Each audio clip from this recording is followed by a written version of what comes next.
তাহলে হুজুর কি দুনিয়ায় আইসা 40 বছর পরের থেকে নবী, না কুল কায়নাত বানাইবার আগেই? সন্দেহ আসেনি? কথা বলে সন্দেহ আছে? একদল হুজুরের শান ছোট করতে চায়, আরেক দল হুজুরের শান বড় করতে চায়। এরপরে প্রশ্ন হলো, নবুয়তের পূর্বে রাসূল আকরাম সাল্লাল্লাহু আলাইহি সাল্লাম কোন ধর্ম পালন করতেন? গুরুত্বপূর্ণ প্রশ্ন। নবুয়তের পূর্বে আমাদের প্রিয় নবী সাল্লাল্লাহু আলাইহি সাল্লামের ধর্ম কি ছিল? যদি বলেন যে কোন ধর্ম অনুসরণ করতেন না, তাহলে নাউজুবিল্লাহ, উনি কি ধর্মহীন ছিলেন নাকি? উনি নবী হয়েছেন কত বয়সে? 40 বছর বয়সে। 40 বছর বয়স মানে তো জীবনের মূল টাইমটা কার?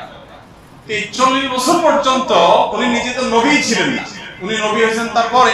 তাহলে 40 বছর পর্যন্ত নবী হওয়ার আগে তার ধর্ম কি ছিল? যে হাদিসটা বলতেছিলাম মনে আছে? অর্ধেক কয়েছে চলে গেল। হুজুর শুধু নূর নিয়ে আসছে, নূর। হুজুরের আগমনের সময় কি দেখেন, পরিস্থিতিটা কি ঘটে দেখেন। সুবহানাল্লাহ।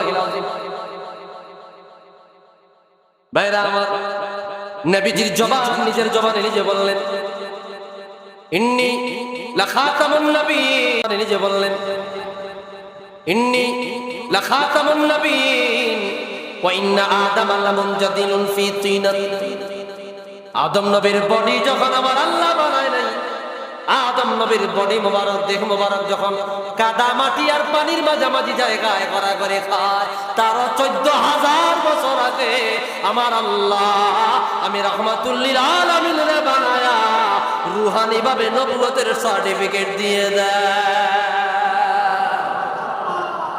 তাহলে হুজুর কি দুনিয়ায় আইসা 40 বছর পরের থেকে নবী, না কুল কায়নাত বানাইবার আগে? সন্দেহ আসেনি? কথা বলে সন্দেহ আছে? একদল হুজুরের শান ছোট করতে চায়, আরেক দল হুজুরের শান বড় করতে চায়। হুজুরের শান ছোট করার পক্ষে, আপনারা বড় করার পক্ষে? তো বড় করার পক্ষে কারা কারা আছেন? তুই হাত তুললা তো দেখেন। নারায়ে তাকবীর। তো নবী কাকে বলে? যাকে নবুয়তি দেওয়া হয়েছে, নাকি যাকে নবীজি আমার রিসালাতের দায়িত্ব রূহের জগতেও পালন করেছে। আরো জোরে বলি সুবহানাল্লাহ। 1,23,000 নবী আল্লাহর হাবিবারাতে রূহের জগতে বায়াত দিয়েছে। তো তিনি 40 বছর পরে নবী না। এরপরে বললেন, ওয়াসাউখবিরুকুম বিআউয়ালি আমরি। আমি আমার সূচনা সম্পর্কে তোমাদেরকে জানায়া দিতে চাই। হুজুর বললেন, ইন্নী দাওয়াতু ইব্রাহিম। আমি নবী ইব্রাহিম নবীর দোয়ার ফসল। ইব্রাহিম নবী দোয়ার ফসল, দোয়া। ইব্রাহিম নবী যখন খানায় কাবা বানালেন, খানায় কাবা বানায়া ইব্রাহিম নবী তার সন্তান ইসমাইল আলাইহিস সালাম বললেন, রব্বানা ওয়াবআথ ফীহিম রাসূলাম মিনহুম ইয়াতলু আলাইহিম আয়াতি। মাবুদ, আমার বংশধর থেকে এমন একজন নবী আপনি পাঠায়েন, যেই নবী দুনিয়ায় আসিয়া তার উম্মতদেরকে পবিত্র বানাইবে, তার উম্মতদেরকে দ্বীনের দাওয়াত দিবে, উম্মতদেরকে প্রত্যেকে কোরআনের আলোতে আলোকিত করবে। সুবহানাল্লাহ। আল্লাহ তাআলা দোয়া কবুল করেছে। ইসমাইল নবীর বংশে আমার আপনার নবী রাহমাতুল লিল আলামিন সরকারে দো আলম মুহাম্মদুর রাসূলুল্লাহ সাল্লাল্লাহু আলাইহি ওয়াসাল্লামকে পাঠাইছে। সুবহানাল্লাহ। মুহাম্মদ সাল্লাল্লাহু আলাইহি ওয়াসাল্লাম ইব্রাহিম নবীর বংশে। হুজুর আকরাম সাল্লাল্লাহু আলাইহি ওয়াসাল্লাম বলেন,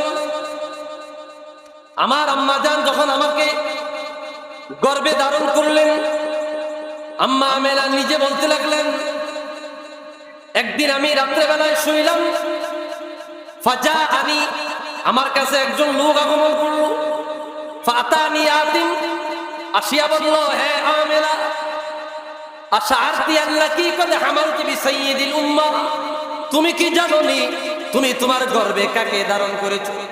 আম্মা আমেনা বলল, না আমি জানি না। লোকটা ডাক দিয়া কয়, রে আমেনা, তুমি তোমার গর্ভে তামাম জাহানের সম্রাট, তামাম দুনিয়ার নেতা, তামাম নবীদের নবী রাহমাতুল লিল আলামিন, আখিরুল আম্বিয়া রাহমাতুল লিল আলামিনকে তুমি তোমার গর্ভে ঠাই দিয়েছো।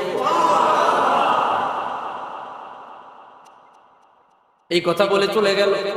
আর একদিন লোকটা আসলো, আসিয়া বলল, আমেনা, তুমি তোমার সন্তানের ব্যাপারে আল্লাহর কাছে পানা চাও। তুমি বলো, হে আল্লাহ, আমি আমার সন্তানকে ব্যাপারে হিংসুকের হিংসামি দেখে, নিন্দুকের নিন্দামি দেখে, অনিষ্টকারী অনিষ্টতা থেকে তোমার কাছে পানা চাই। সুবহানাল্লাহ। তো যে কথা বলছে আমি ইব্রাহিম নবীর দোয়ার ফসল।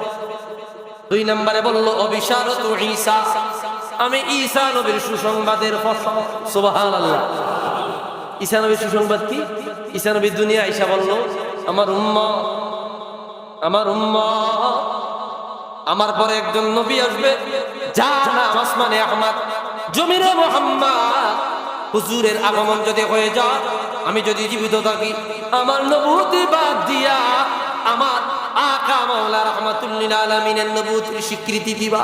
সুবহানাল্লাহ। আমি দুনিয়ায় থাকাকালীন আখিরুল আম্বিয়ার আবির্ভাব বলে আমার নবুয়তি বাদ মুহাম্মদ সাল্লাল্লাহু আলাইহি ওয়াসাল্লামের নবুয়তি চলবে। সুবহানাল্লাহ বলবেন না? তিনি এই সুসংবাদ দিলেন।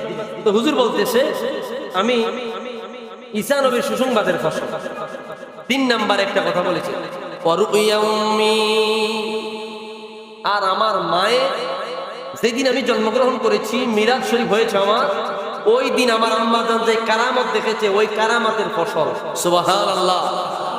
তা আম্মা আমেনা কি কারামত দেখছে? কি বলবো ভাইরা আমার, আম্মা আমেনা নিজে বলতেছে, আমার রাহমাতুল লিল আলামিন যখন 12 রবিউল আউয়াল সোমবার দুনিয়ার জমিনে আগমন করবেন, ওই দিন আমি দেখেছি আমার গর্ভ থেকে, আমার রেহেম থেকে আমার একটা নূরের তাজাল্লি বের হয়ে যায়। যেই নূরের তাজাল্লি দিয়া আমি আমেনা শুধুমাত্র মক্কা শরীফ আলোকিত হতে দেখি নাই, মদিনা শরীফ আলোকিত হতে দেখি নাই, শুধুমাত্র জাজিরাতুল আরব আলোকিত হতে দেখি নাই।